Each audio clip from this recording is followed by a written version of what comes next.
माँ चली अमेरिका। निधि का नेचर बचपन से ही शर्मिला था। वो ना ज्यादा लोगों से बात करना पसंद करती और ना ही ज्यादा मिलना जुलना। निधि, ये पैसे ले जरा और बाजार से चीनी तो ले आ। नहीं माँ, मैं नहीं जाऊंगी, मुझे शर्म आती है, आप ही चले जाओ ना। अरे पता नहीं क्या करेगी ये लड़की, जीवन में कभी कुछ किया ही नहीं सिवाय पढ़ाई और घर के कामों के। इसकी शादी भी आसपास ही कहीं करवा दो, दूर जाकर इसका गुजारा कैसे होगा। निधि सुनती सबकी, समझती भी, लेकिन चुप करके रह जाती। एक दिन पिता के दोस्त अपने परिवार के साथ निधि के घर खाने पर आते हैं। उनकी बेटी बहुत ही स्मार्ट होती है। निधि बेटा, वीणा के साथ बात करो, देखो अंकल की बेटी भी आई है उनके साथ। निधि वीणा के साथ वहीं बैठ जाती है। चलो ना अंदर चलते हैं, यहाँ कहाँ बड़े लोगों के बीच बैठे।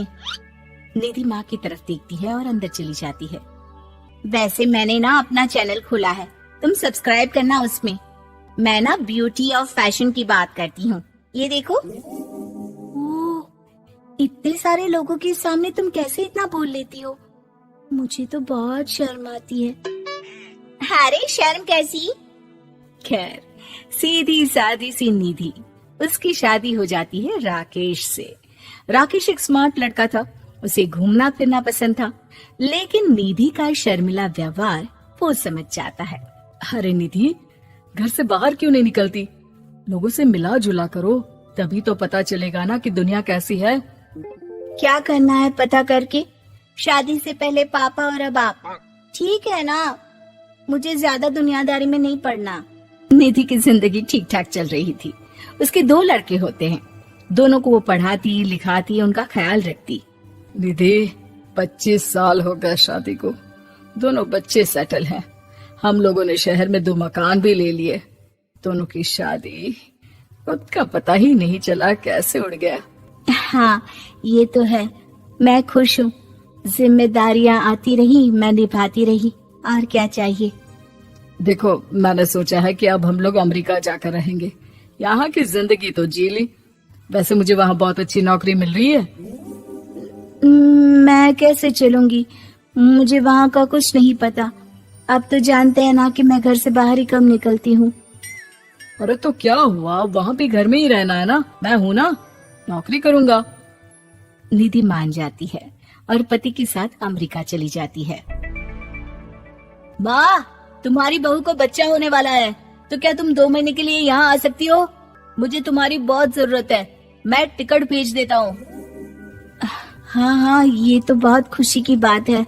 मेरा भी मन सबसे मिलने का कर रहा था, पर क्या माँ पर? अब मैं आऊंगी कैसे? पापा से बात करती हूँ। देखो माँ, प्लीज बहाना मत बनाना, तुम जानती हो ना इस वक्त में मैं किसी पर भरोसा नहीं कर सकता हूँ। निधि पति को सारी बात बताती है। क्या आप भी चलेंगे? निधि, आने जाने में बड़ा खर्च हो जाएगा, ऊपर से मुझे यहाँ छुट्टी नहीं मिलेगी। बहू पर वक्त ऐसा है कि तुमको तो जाना ही पड़ेगा। मैं अकेले दुकान तक तो नहीं जा पाती, इतनी दूर भारत कैसे जाऊंगी, मुझसे नहीं होगा। लेकिन सबके कहने पर निधि को जाना ही पड़ता है। एयरपोर्ट में घबराई निधि एक मुसाफिर से कहती है, मैं ना भारत जा रही हूँ, दिल्ली जाने वाली फ्लाइट।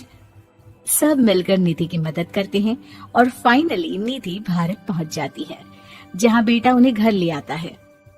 वाह माँ जी, यहाँ तो मैं भोपाल तक नहीं जा पाती, आप अमेरिका से आ गई। भाई चालाकी तो औरतों में होनी ही चाहिए, यहाँ हम बुद्धू के बुद्धू रह गए। निधि इतनी दूर और लंबा सफर करके थक जाती है, वो चुपचाप बैठ जाती है। बैठना नहीं है माँ जी, बच्चा पकड़ना है, ये लीजिए। और हाँ, घर का काम तो मैं करूंगी नहीं, जानती है ना शरीर कच्चा सा है, तो मुन्ने को सुलाकर कुछ बना लीजिएगा। निधि को बहू का व्यवहार बहुत बुरा लगता है। जैसी भी थी, पिता और पति की हमेशा लाडली रही थी निधि। निधि बेटी की तरफ देखती है। माँ, वो काम वाली कोई मिल नहीं रही है ना, मैं देखने की कोशिश तो कर रहा हूँ, जैसे ही मिल जाएगी वो संभालेगी सारा काम। अरे कैसी बात कर रहे हो? जब पहले मैंने कहा था कि अमेरिका से इनके टिकट में जो पैसा खर्च कर रहे हो उतने में नौकरानी रख लो, तो नहीं, मेरी बात पर विश्वास नहीं था। कि ना ना कोई मेरे बच्चे को अच्छे से नहीं संभालेगा। अब इनका भी खर्चा और नौकरानी का भी खर्चा।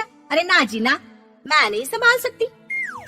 निधि जैसे तैसे 2 महीने रहकर वापस अमेरिका चली जाती है, लेकिन वहां जाते ही जैसे राकेश उसे देखता है उसके गले लग जाता है।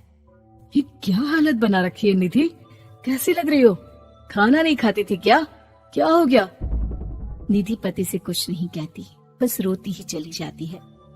मैं नहीं चाहूंगी कभी भी भारत, आप मुझे हमेशा यहीं रखना अपने पास। राकेश बेटे को फोन करता है। तुम्हारी माँ की जो दुर्दशा करके तुमने भेजा है ना, मुझे पता होता तो मैं अपनी बीवी को कभी तुम्हारे पास नहीं भेजता। पापा, आप तो रीना का नेचर जानते हैं ना, वो माँ पर हावी रहती थी। अब मैं तो ऑफिस चला जाता था, वो माँ पर जुल्म करती है और माँ भी इतनी सीधी है कि चुपचाप सहती रही। मुझे माफ कर दीजिए पिताजी। खैर, राकेश कहता भी क्या, प्यार दुलार के साथ अपनी निधि को संभालने में लग जाता है। लेकिन कहते ना, वक्त हमेशा एक सा नहीं रहता। अमेरिका में ही राकेश की मृत्यु हो जाती है और निधि अकेली रह जाती है। बड़ा बेटा कहता है, माँ भारत चलो ना, हम लोग साथ रहेंगे। निधि को जैसे ही वो सब सीन्स याद आते हैं वो परेशान हो जाती है। समझ में नहीं आता कि पति के बिना अब जीवन कैसे चलाएगी। मैंने सारा जीवन घर का काम किया, घर देखा और जिंदगी चलाई, लेकिन जिस घर में रही सबने प्यार दिया, मैं वहां नहीं जाना चाहती। तभी राकेश जिस कंपनी में काम करता था उसका मालिक निधि के घर आता है। वो भी भारतीय ही होता है। दीदी, राकेश ने आपके बारे में बताया था। जब से आप भारत से लौटी थी उसे आपकी बहुत चिंता रहती थी, इसलिए उसने मुझसे कहा था कि कभी अगर वो ना रहे तो मैं आपको ये पैसे दे दूं। और हाँ, हम लोगों की कंपनी में आपके लिए नौकरी भी है। निधि पति के पैसे देखकर मन में तसल्ली करती है और नौकरी के लिए हाँ कर देती है। अरे पागल है क्या माँ, कैसे नौकरी करोगी? ये अमेरिका है, दिल्ली नहीं। वहाँ तो तुम घर से निकल भी नहीं पाती थी, यहाँ कैसे? मेरे पति, मेरे पिता मुझे खुश देखना चाहते थे। वो लोग जब तक थे मुझे किसी चीज के लिए ना फोर्स किया, ना कभी कमी होने दी। पर अब मुझे जीवन जीने के लिए घर से निकलना ही होगा। बेटा, तुम तो अगली फ्लाइट से भारत लौट जाओ, मैं यहीं खुश हूँ।